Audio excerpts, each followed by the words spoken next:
मेडिस्टैंड अपनी बीमारी को समझिए। अस्सलाम वालेकुम ख़वातीन हज़रात, प्रोफेसर अज़ीज़ुर रहमान मेडिस्टैंड अपनी बीमारी को समझिए की तरफ से एक और एजुकेशनल वीडियो लेके हाज़िर हुआ हूँ और ये है ट्राइग्लिसराइड्स की ज़्यादती के बारे में। इसको हम टेक्निकली बोलते हैं हाइपर ट्राइग्लिसरीडीमिया।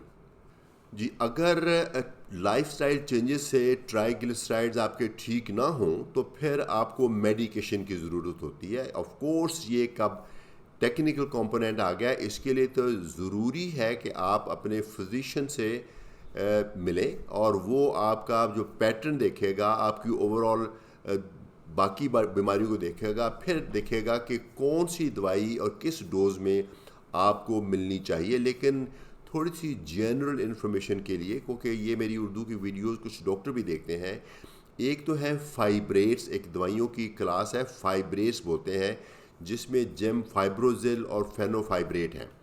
तो ये दोनों ये दिए जा सकते हैं, ये दिए मुख्तलिफ डोजेज़ में दिए जा सकते हैं, दोनों इकट्ठे नहीं दिए जाते, इनमें से कोई एक दिए जाते हैं। फिर एक नायासिन एक दवाई है जो कि एक्चुअली तो वाइटामिन है, वाइटामिन B3 इसको बोलते हैं, लेकिन काफ़ी ज़्यादा डोज में दी जाए तो इससे भी ट्राइग्लिसराइड कम हो सकते हैं, लेकिन इसके कुछ थोड़े से साइड इफ़ेक्ट्स होते हैं, इसलिए डॉक्टर ही डिसाइड कर पाएगा कि ये आपको लेनी चाहिए कि नहीं लेनी चाहिए।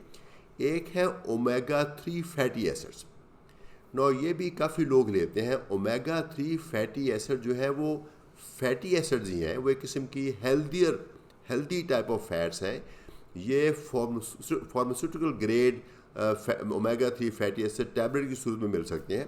इसके नेचुरल सोर्सेज भी हैं, जैसे फ़िश है, ऑलिव ऑयल है, वो भी इसका नेचुरल सोर्स भी है। लेकिन आप अगर गोली की सूरत में लेना चाहें, ये ऑफ द काउंटर भी मिल जाते हैं विदाउट प्रिस्क्रिप्शन, लेकिन डॉक्टर की प्रिस्क्रिप्शन मिल सकते हैं। ये अगर आप कंज्यूम करें इससे भी ठीक हो सकते हैं।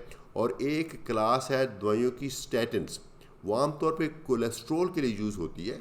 अगर आपका कोलेस्ट्रोल भी ज़्यादा है तो थोड़ा सा इफेक्ट इसका ट्राइग्लिसराइड्स के ऊपर भी होता है, क्योंकि मैंने बताया था कि ट्राइग्लिसराइड का 1/5 जो है वो कोलेस्ट्रोल होता है, तो थोड़ा सा इसको भी कम कर सकते हैं। मुमकिन है आपका डॉक्टर डिसाइड करे कि आपको स्टैटिन देके उससे आपका कोलेस्ट्रोल भी ठीक हो जाएगा और आपका ट्राइग्लिसराइड भी ठीक हो जाएगा। कुछ केसेस में हमें स्टैटिन्स और ये जो ट्राइग्लिसराइड्स की दवाइयाँ फेनोफाइब्रेट, जेमफाइब्रोजिल इकट्ठी भी देनी पड़ते हैं, और उससे यकीनन ज़्यादा चांसेस हो जाते हैं कि आपका ट्राइग्लिसराइड ठीक हो जाएगा, लेकिन उसके फिर साइड इफ़ेक्ट भी बढ़ जाते हैं। जो फेमिलियल हाइपर ट्राइग्लिसराइडीमिया, जिसमें मैंने बताया था कि लाइपोप्रोटीन लाइपेज एब्सेंट होता है, उसमें अक्सर दवाइयाँ काम नहीं करती। उसमें अगर कोई चीज़ काम करती है तो वो ये करती है कि आप खाने में से चिकनाई को मुकम्मल तौर पर निकालें, यानी लिटरली आप फ़ैट का इस्तेमाल बिल्कुल बंद करें और आप बॉयल करके या स्टीम करके खाने खाएं,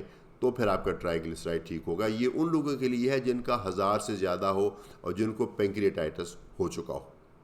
मॉनिटरिंग कब करनी चाहिए?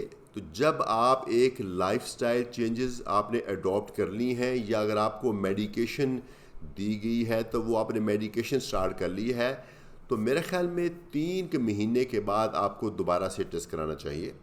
अगर तो आपने वो लाइफस्टाइल चेंजेस की हैं और जो दवाई है वो भी खाई है बाकायदगी से, जैसे आपके डॉक्टर ने बताया था, और 3 महीने के बाद लिपिड प्रोफाइल जो दोबारा आप कराते हैं खाली मैदा, उसमें अगर तो ट्राइग्लिसराइड नॉर्मल हो गए हैं, तो फिर इसका मतलब है कि ये जो ट्रीटमेंट या ये प्लान दिया गया था ये कामयाब है, इसको कंटिन्यू करें। अगर उसमें कामयाबी नहीं हुई तो फिर ऑब्वियसली डॉक्टर आपको एक और प्लान देगा, फिर उस पर अमल करें। जब आपका 2 कंसेक्टिव टेस्ट जो हैं ठीक आ जाए, 3 महीने वाला भी ठीक आ जाए, फिर दोबारा 3 महीने वाला भी ठीक आ जाए, तो इसका मतलब है कि मज़ीद शायद मॉनिटरिंग की ज़रूरत नहीं, या अगर करनी भी है तो बहुत कभी कभार फिर आप यही दवाई खाते रहें, यही लाइफस्टाइल कंटिन्यू करें, तो फिर ट्राइग्लिसराइड आपका ठीक रहेंगे और ट्राइग्लिसराइड के साथ एसोसिएटेड तमाम जो बलाएँ हैं वो भी आपसे दूर रहेंगी। उम्मीद है ये वीडियो आपको पसंद आई होगी। इसको मैं एक पूरी डिटेल्ड वीडियो के तौर पे भी इशू करूँगा और इसके सेगमेंट भी बनाऊँगा, तो जैसे भी आपको अच्छा लगे आप इसको वॉच कीजिए और बाकी लोगों से भी शेयर कीजिए, चूँकि ट्राइग्लिसराइड्स एक बहुत ही कॉमन इशू है और इसके बारे में अवेयरनेस बहुत ज़रूरी है। इजाज़त चाहूँगा, प्रोफेसर अजीज़ुर रहमान, मेडिस्टैंड अपनी बीमारी को समझिए।